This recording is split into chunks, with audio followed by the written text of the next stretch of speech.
একজন সে শিবির করতে পারে, দল করতে পারে, বিএনপি করতে পারে, বাম করতে পারে, যাই করুক, কিন্তু তাকে হচ্ছে ডিহিউম্যানাইজেশন করা যাবে না। এই ঢাকা বিশ্ববিদ্যালয় বাংলাদেশের সবচেয়ে মেধাবীরা পড়ে, ঢাকা বিশ্ববিদ্যালয়ের সবচেয়ে বড় বুদ্ধিজীবীরা। প্রতিদিন রাতে যখন আমরা হলগুলোতে থাকতাম, একটা আতঙ্ক কাজ করতো, একটা ভয় কাজ করতো, আমরা কান্না শুনতে পাইতাম। জোর করে আমাকে তার বিভিন্ন ধরনের রাজনৈতিক এজেন্ডা সে আমাকে বিয়ে করাচ্ছে। আমরা ভাবতাম আমরা আমাদেরকে এই সাপ্রেশন অপারেশন, এই জুলুমতন্ত্রকে আমাদের ছাত্র সমাজ আগামীর বাংলাদেশ, তাদের উপর নির্ভর করে আগামীর বাংলাদেশটা কেমন হবে। তা আমরা এমন একটা বাংলাদেশ করতে চাই যেখানে কোনো ধরনের বৈষম্য থাকবে না।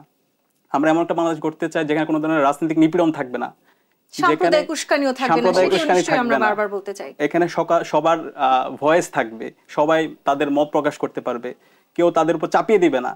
এখানে কোনো সন্ত্রাসী তার রাজত্ব কায়েম করতে পারবে না, এবং এখানে কোনো ধরনের সাংস্কৃতিক গোলামি থাকবে না, এখানে কোনো ধরনের অর্থনৈতিক শোষণ থাকবে না।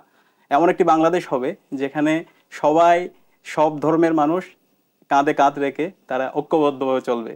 তো এমন একটা বাংলাদেশ আমরা স্বপ্ন দেখি, এবং আমরা বিশ্বাস করি আমরা যারা ছাত্র জনতারা আছি, বৈষম্য বিরোধী ছাত্র আন্দোলনে আমরা যারা কাজ করছি, আমরা যারা তরুণরা আছি, এবং বাংলাদেশের মেধাবী তরুণরা সারা বিশ্বব্যাপী ছড়িয়ে আছে।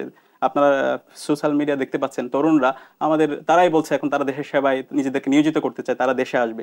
আমাদের যে নতুন বাংলাদেশ হতে যাচ্ছে, সে বাংলাদেশটি হবে বিশ্বের সবচেয়ে সমৃদ্ধ একটি দেশ, সমৃদ্ধ একটা বাংলাদেশ, যে বাংলাদেশকে দিয়ে সারা বিশ্ব মাঝে একটা এক্সাম্পল হবে।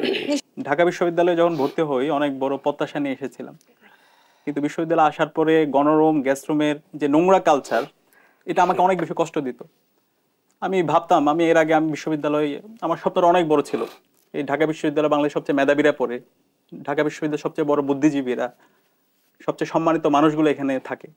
কিন্তু এখানে আসার পরে যে নোংরা সংস্কৃতি, এবং প্রতিদিন রাতে যখন আমরা হলগুলোতে থাকতাম, একটা আতঙ্ক কাজ করতো, একটা ভয় কাজ করতো, আমরা কান্না শুনতে পাইতাম।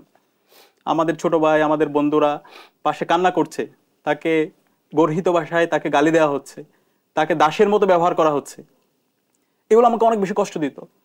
তখন আমরা চিন্তা করতাম, আমি ঢাকা বিশ্ববিদ্যালয়ে রাষ্ট্রবিজ্ঞানে পড়ি এবং আমার ফার্স্ট সেমিস্টার আমি ফার্স্ট হই। রেজাল্ট ভালো করার পরও দেখা গেছে হচ্ছে আমাকে সে জোর করে আমাকে তার বিভিন্ন ধরনের রাজনৈতিক এজেন্ডা সে আমাকে বিয়ে করাচ্ছে। আমার পরের দিন সেমিস্টার ফাইনাল পরীক্ষা, কিন্তু এর আগের দিন আমাকে জোর করে নিয়ে যাচ্ছে। এর মধ্যে আমার একটা দ্রোহ তৈরি হয়। আমি এই যে হচ্ছে সমাজের অসঙ্গতিগুলা, এই যে ঢাকা বিশ্ববিদ্যালয়ের মধ্যে যেই নোংরা রাজনীতিগুলো চলছে, এবং পুরো দেশের মধ্যে গত 15 বছর 16 বছর ধরে যে এখানে সাপ্রেশন অপারেশনগুলো চলতেছে, এগুলো আমাকে অনেক বেশি কষ্ট দিত। তখন আমরা কিছু যারা আমাদের বন্ধু বান্ধব যারা ছিল আমাদের সার্কেলের ছোট ভাইরা, আমরা ভাবতাম আমরা আমাদেরকে এই সাপ্রেশন অপারেশন, এই জুলুমতন্ত্রকে আমাদের ভাঙতে হবে। এই জাতিটা এখন মেরিটোক্রেসির ভিত্তিতে চলবে, মেধার ভিত্তিতে, এবং এখানে কোনো আত্মপরিচয়ের সংকট থাকবে না, কাউকে ট্যাগিং করা হবে না।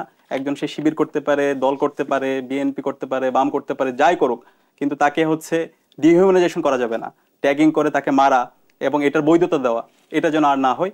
এবং সবাই আমরা এক হয়ে